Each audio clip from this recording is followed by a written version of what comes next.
Wherever there has been need in the human family, there have been women religious creatively meeting those needs with the gospel light. As in the past, it is no less true of the present. In light of the gospel call and through the inspiration of the Holy Spirit, women religious continue to discern the signs of the times to help those in need. Well, when we began, we had no idea we were going to develop an English tutoring project. The English Tutoring Project began in 1997 as Catholic women religious recognized the unmet needs of the immigrant and refugee families moving into the city of St. Louis.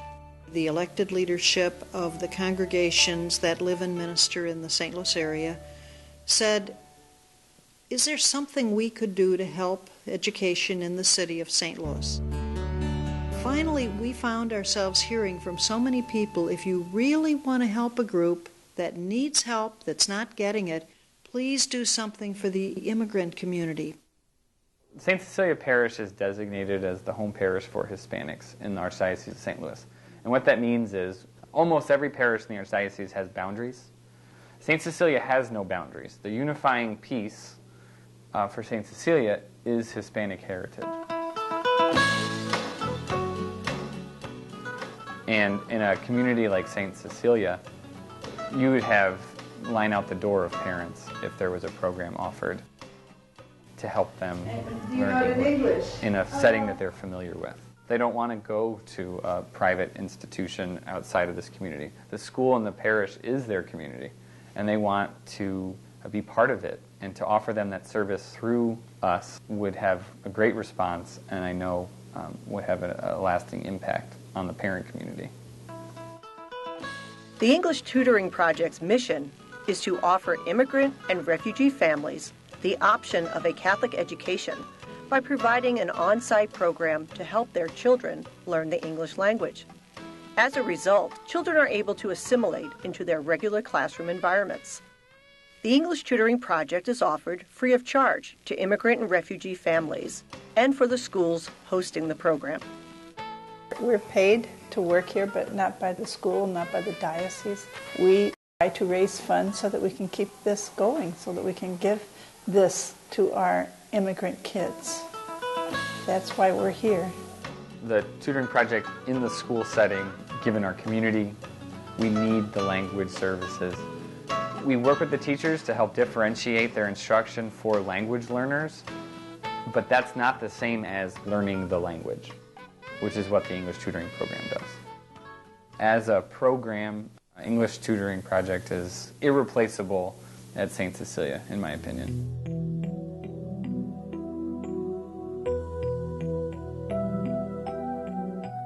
Sister Rosemary Russell, an English Tutoring Project tutor for 13 years, and the English Tutoring Project administrator for the past 6 years, shares her experience with the project and its direction. To begin with, our curriculum is very eclectic.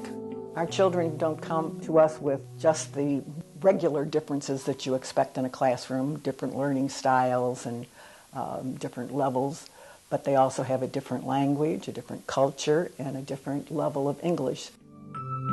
We really try to meet their needs at that point and to bring them on to development of the skills that they need. A good education opens up many doors and provides a lot of experiences for the youth. And I don't want language acquisition to be a barrier to them. Students come from more than 30 countries. It would be impossible for the tutors to know all the languages that are represented in this project. That's a question that I get asked a lot. Do I have to know Vietnamese? Do I have to know Spanish? Do I have to know Arabic? No, I don't. I have to be able to teach the English skills to the children. First of all, I love to teach. I've been a teacher all of my life as a sister. What's our number today? 12. All right. What's our month? November. It's exciting to me to see children when they discover who they are, when they discover what they can do, and then to be able to express in language what they've learned. But there's some more books. They're like our house. So, Mom, they like your house? It's so important in the education of a child. Now let's say Mommy was making some cookies, and she needed 1 cup. I love this program because of the richness of the cultures. I've always worked, in many years of ministry, worked with children of other cultures, and this is so enriching for me. And it's exciting to see children around the world, how children are just children, you know, whether they're from Ethiopia or from Vietnam or Mexico. There's so many things about children that are just universal. Jaden, do you have A for alligator? No, I don't go fish. Okay. Jaden, do you have V for Vulture. vulture? Now we have to show her so she knows what a vulture looks like. No, I don't go fish. All right, we have to go fishing. I see children changing as they're in the program. Look, touch, sound. Good. They learn how to ask questions, like what does this word mean? In the beginning, they don't even ask that. They don't know enough to ask. I see their personalities sparkle. I see smiles on their faces. Okay, how many feet is that? To me, that all means confidence and growth. You can tell a child what something is called, and they won't remember it. If you can get them to get their body involved or their emotions involved, they remember it. It's amazing. Okay, we now have a string 10 feet long, and we have to go out there and hold it 20 times. We'll have 200 people. So you have to get really creative. How do you act out some of these words? Well, there are many challenges, as you can imagine. You know, when I first came here, I only know how to say good morning and what's your name. Other than that, nothing. So you would know how to spell secretary. O-F-F-I-C-E. That's where she works, in the office.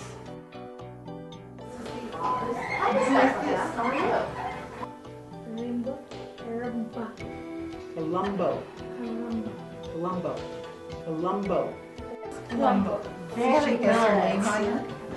Office. And can you tell her what your name is? Two of the biggest challenges, I think, are that children want to have a sense of belonging. When I first came to San Cecilia, I only know one phrase, and it was, may I go to the bathroom? That's the only place I would like to go there, because I felt different and scared because I didn't fit in. And when I went to San Cecilia, I got help. They all want to succeed. They want to think they know what they're doing and they know how to say things. It's so hard for them to not be able to keep up with their classmates. When they first enter school, they're a bit reticent to participate in class and to join into their friendships. You can see how their work is difficult for them to perform in a language that's not their own. Watching them progress through the ETP program, you see them become much more confident. We have story after story after story of great success when it comes to our students who all they needed was help acquiring English language and now score in the top levels of their classes. And I went to ETP. I couldn't read. ETP helped me a lot in reading, and by 8th grade I was in the top of AR reading. I was the top in my class, the whole school. I have seen our students who are in the ETP program blossom. The English Tutoring Project helped me a lot with my vocabulary, first of all, and learning a new language. It helped me form sentences and learn how to speak correctly to my peers and my teachers. Getting up in front of a whole gymnasium full of adults and other students, speaking and being very comfortable with their language, a comfort level they did not have prior to participating in the ETP program. As long as immigrants and refugees continue to arrive in our city, there will be a need for the English Tutoring Project. Its tradition of quality education and the unique service it provides to the Catholic schools is vital to the children in the city of St. Louis and beyond.